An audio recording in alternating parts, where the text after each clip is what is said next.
Nous sommes dans votre bureau, dans une annexe du ministère de l'Intérieur à Paris.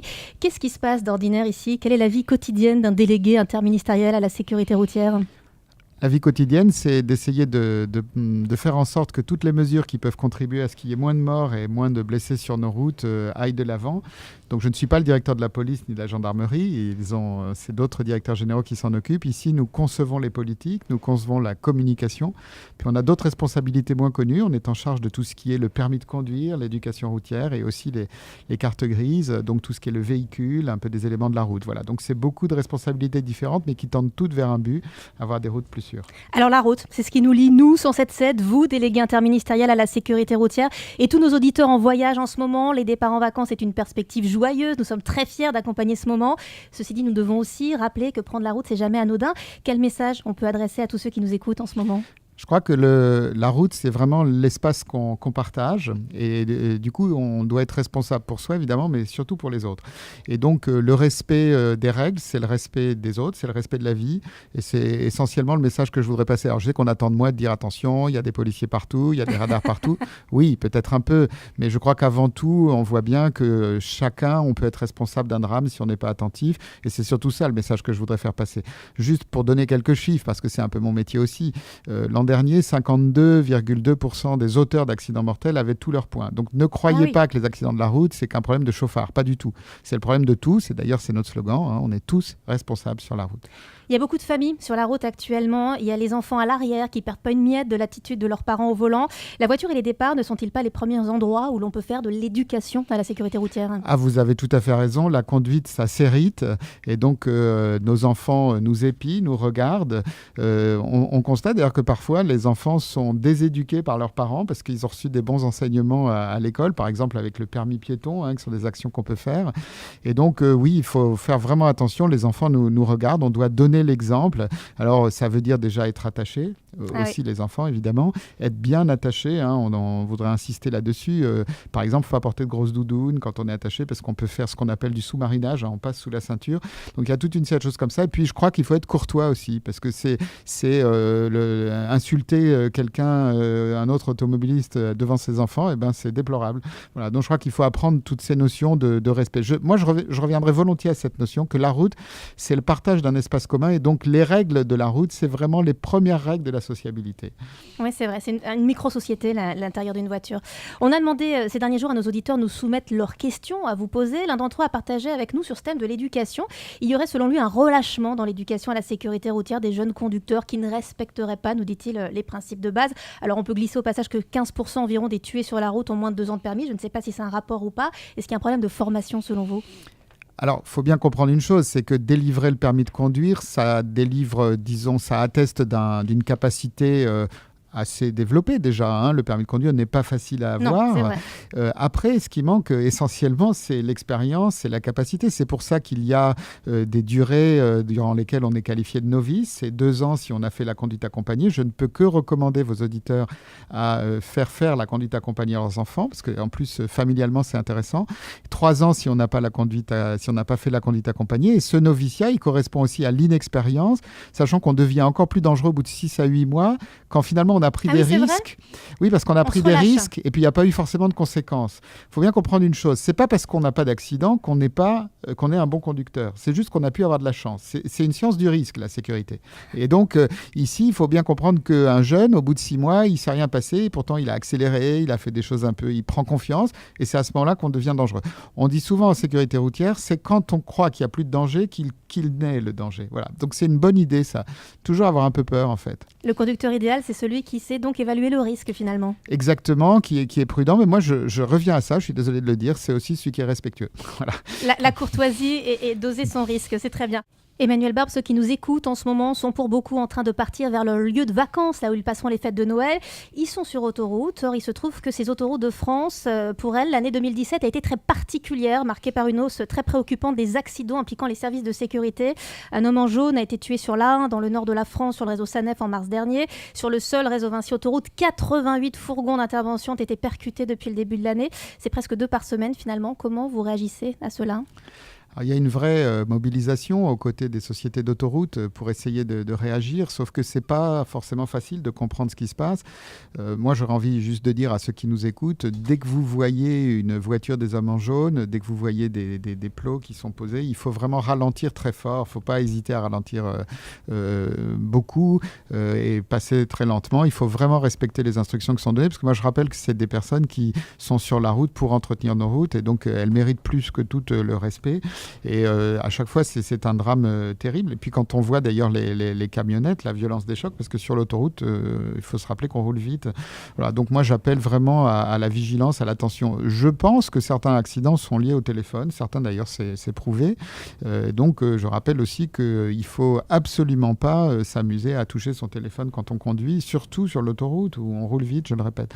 C'est tellement ancré dans nos vies maintenant, l'usage de ces smartphones. Est-ce qu'on n'est pas là face à un problème assez insoluble finalement ? Alors c'est vrai que c'est un problème très difficile, parce que j'oublie pas que le téléphone est aussi utile. Il sert à guider, il sert à avertir, donc c'est vraiment difficile.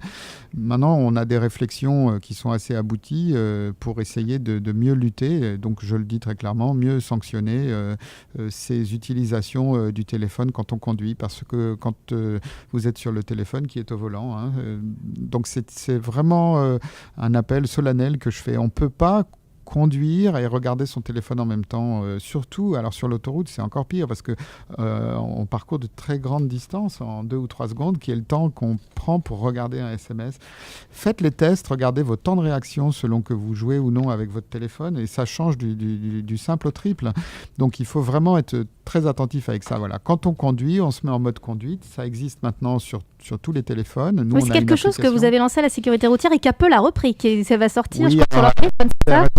Repris. Alors je trouve que c'est un peu discret sur l'iOS. Nous sommes en train de revoir notre application. On aura bientôt une nouvelle version qui se déclenchera toute seule si on en fait le choix. C'est-à-dire que si on la déclenche et qu'on nous appelle, la personne qui cherche à nous joindre est prévenue qu'on est en train de rouler. C'est ça, voilà. Elle reçoit un message comme quoi on est en train de rouler, ou quand elle envoie un SMS, c'est la même chose. Parce qu'en fait, le vrai point, c'est que si vous recevez un SMS, surtout sur l'autoroute, vous dites, ma foi, je contrôle et je vais vérifier le SMS. Et c'est là que ça peut être mortel aussi pour les hommes en jaune, pour tous ces personnes qui travaillent pour nous. Et donc, voilà, le téléphone, je pense, est un grand ennemi. Puis il y a un autre point dont je pense que vous voudrez parler, c'est aussi évidemment la fatigue, l'endormissement, la somnolence. Sur l'autoroute, c'est ce qui guette le plus. Hein. C'est la première cause de mortalité, à égalité un peu avec la vitesse. Et donc, là aussi, voilà, ça fait partie des facteurs, il faut être attentif. Mais le téléphone, c'est dramatique. Et je vais vous dire une chose, normalement, la sécurité routière s'appuie sur les femmes, qui sont des bonnes conductrices. 80% des auteurs d'accidents mortels en 2016 étaient des hommes. C'est donc femme au volant, mort au tournant, c'est vraiment des balivernes, c'est l'inverse. Et là, le téléphone, ça a fait la parité, mais par le bas. C'est triste à dire, mais les femmes deviennent aussi mauvaises que les hommes. Donc, mesdames, réveillez-vous. Voilà. Oui. Et j'ai envie de dire, aujourd'hui, si vous voyez quelqu'un qui est au volant et qui prend son téléphone, il faut se mettre à hurler. Il faut être actif là-dedans. Il faut se protéger, parce que si vous êtes dans cette voiture, vous êtes vraiment en danger. Et donc, il faut vraiment qu'on réagisse par rapport à ça. C'est difficile, parce que le téléphone fait partie de nos vies, comme vous le dites. Moi, comme beaucoup de gens, j'ai 2 téléphones. Je passe mon temps à les regarder. Et quand on est au volant, faut les éteindre ou les mettre dans le coffre. Je sais pas, faut trouver quelque chose. Mais il faut pas s'en servir. C'est trop dangereux. Les enfants ont peut-être un rôle à jouer aussi. Ceux qui voient leurs parents le manipuler en ce moment, ils ont le droit de le dire. C'est depuis la banquette arrière. Leurs parents, voilà, deux enfants gronder leurs parents, voilà. Bon, j'en profite quand même au passage pour remercier les hommes et les femmes en jaune, parce que malgré le contexte dans lequel ils travaillent, ils sont là en ce moment, ils le seront toutes les vacances, 24 heures sur 24, 7 jours sur 7, pour la sécurité de tout le monde, donc une pensée chaleureuse pour eux.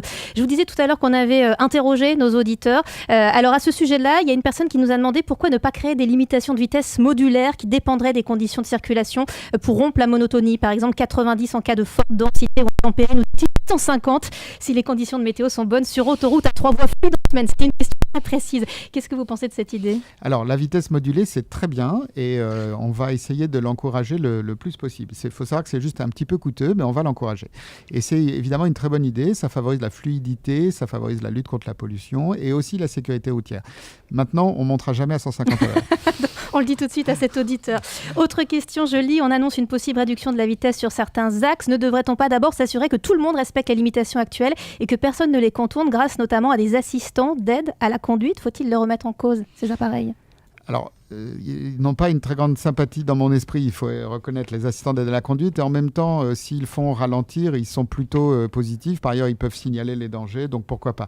Comme le Premier ministre l'a dit à l'Assemblée nationale, je crois que ce qu'il y a d'intéressant dans une baisse de vitesse, parce que la vitesse conditionne le nombre de morts, c'est que finalement, on va s'appuyer sur tous ceux qui respectent les règles plutôt que d'essayer de lutter contre ceux qui ne les respectent pas. Et donc, c'est évidemment plus puissant, parce qu'il y a beaucoup plus de gens, Dieu soit loué, qui respectent les règles que de gens qui ne les respectent pas. Or, il faut voir qu'il y a une corrélation directe entre baisse des vitesses et baisse des morts. D'ailleurs, on l'a vécu en France en grandeur réelle. On nous parle beaucoup d'expérimentation sur peu de kilomètres, mais on l'a vécu sur tout le réseau français. À partir de 2002, on a fait baisser, grâce au radar, les vitesses considérablement, et la courbe de la baisse de la vitesse a correspondu à la courbe des baisses des morts, avec un rapport de 1 à 4, ce qui est exactement la théorie scientifique qui est mise en avant dans beaucoup de pays pour baisser les vitesses.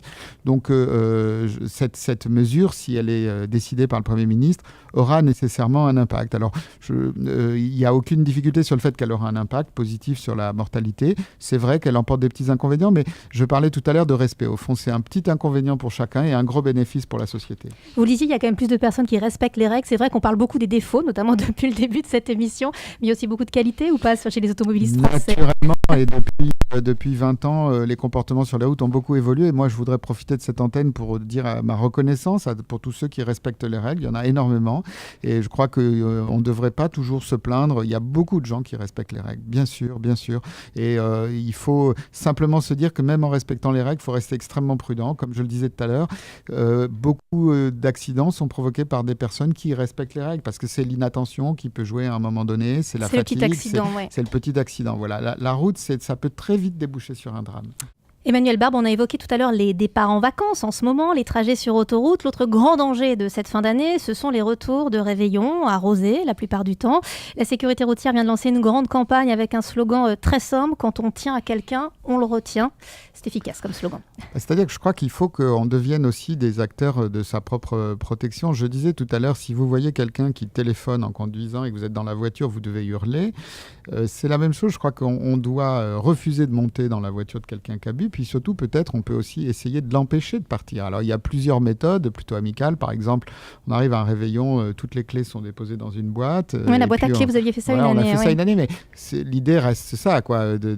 Deuxièmement, on peut rester dormir, parce que c'est vrai qu'au fait, on sait en général qu'on va excéder les limites autorisées, et puis on va rester tard, on est fatigué, en plus ça s'ajoute. Donc, il y a vraiment quelque chose il faut devenir acteur de la sécurité, il faut dormir, et puis faire attention, parce qu'on a souvent des personnes qui restent dormir, mais malheureusement elles partent trop tôt et elles sont encore en état d'imprégnation alcoolique.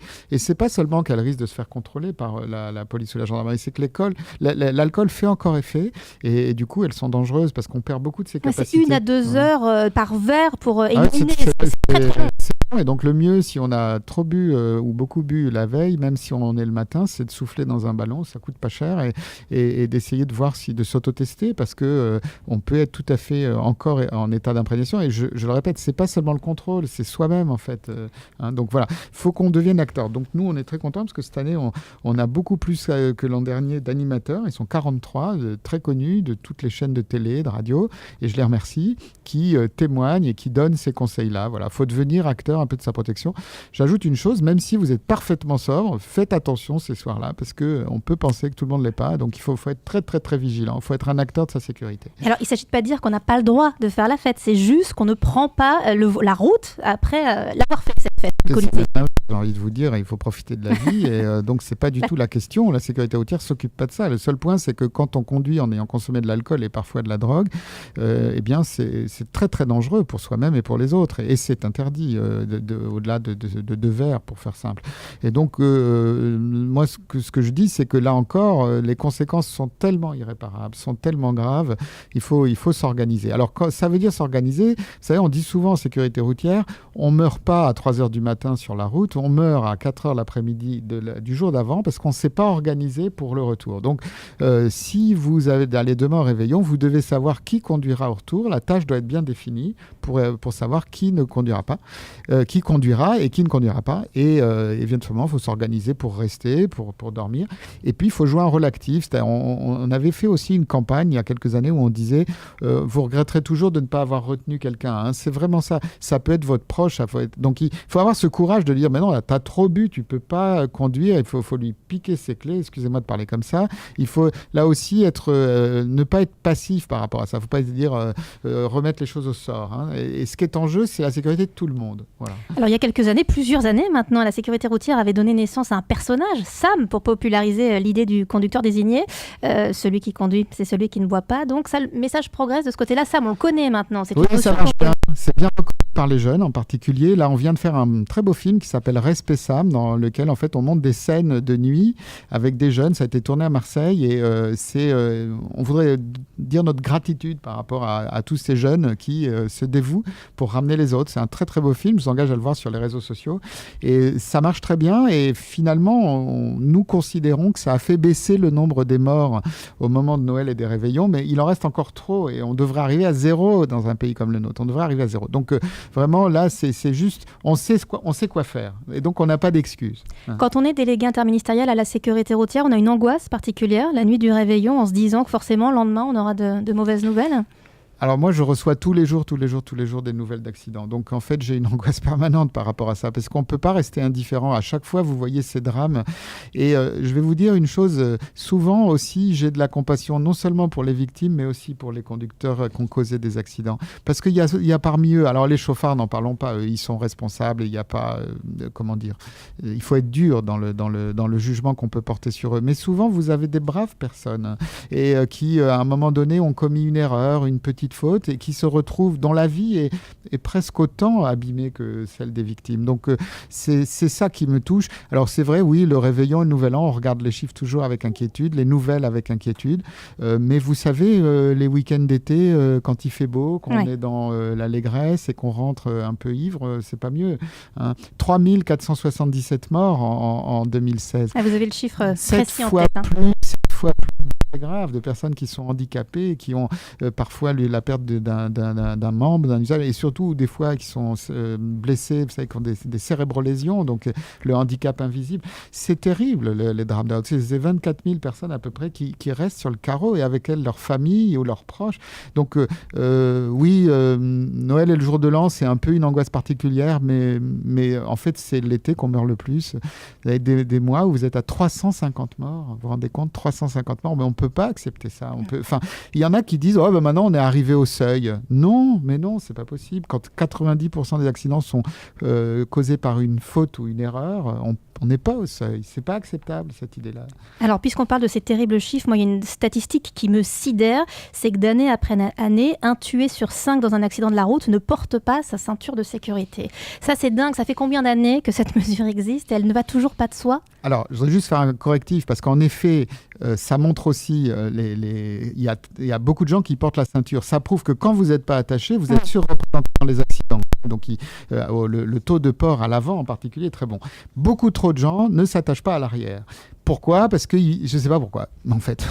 Et du coup, il faut bien voir, et on l'a bien montré dans le crash test qu'on a fait pour lancer notre nouvelle campagne sur la ceinture, c'est que celui qui n'est pas attaché à l'arrière, et ça peut être un enfant, eh bien, il va tout simplement, à partir de certaines vitesses, tuer celui qui est devant lui. Et donc, dans le crash test que nous avons fait à Montlhéry, à l'UTAC, on voit bien, on a pris une famille type, il y a 2 enfants à l'arrière, un est attaché, l'autre pas, plus un conducteur, et dans les 2 cas, vous voyez bien que le conducteur est tué par l'enfant qui n'est pas attaché à l'arrière, qui et lui aussi est tué, évidemment. Ou alors, il est très, très gravement blessé.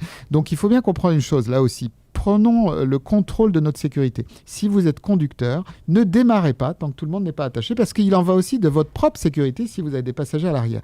Et puis, c'est une responsabilité morale. S'attacher, c'est plus rien du tout aujourd'hui. Les ceintures sont très fiables. Et vraiment, je vous assure, aujourd'hui, dans les voitures modernes, quand on est attaché, on a diminué son risque de façon considérable. Emmanuel Barbe, nous sommes avec vous pour quelques minutes encore. Il y a divers thèmes que nous devons encore aborder. On attend les chiffres définitifs, bien sûr, de la sécurité routière pour toute l'année 2017. A priori, il ne devrait pas y avoir d'amélioration très marquée de l'accidentologie des 2 roues et des piétons. Arrêtez-moi si je me trompe. Pourquoi ces usagers-là de la route sont-ils si vulnérables ?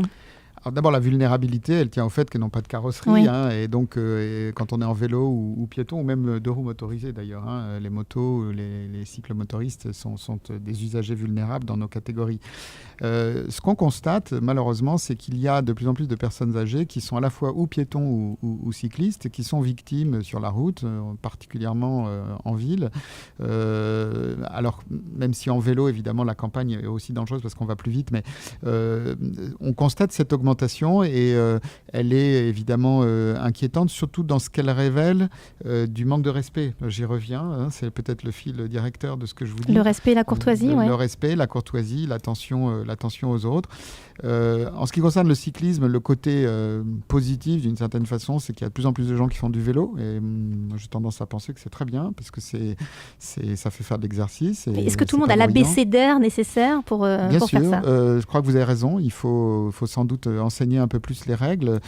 Quand on vit à Paris, ce qui est mon cas, on est tout de même un peu effrayé par le comportement de certains cyclistes. On a l'impression que des personnes qui probablement ne feraient pas la même chose en voiture se comportent très mal en vélo. Et en même temps, on n'a jamais vu un cycliste tuer une voiture. Donc on voyait bien que le respect, il doit quand même, et l'attention doit d'abord être de l'automobiliste, de celui qui est dans le moyen le plus invasif.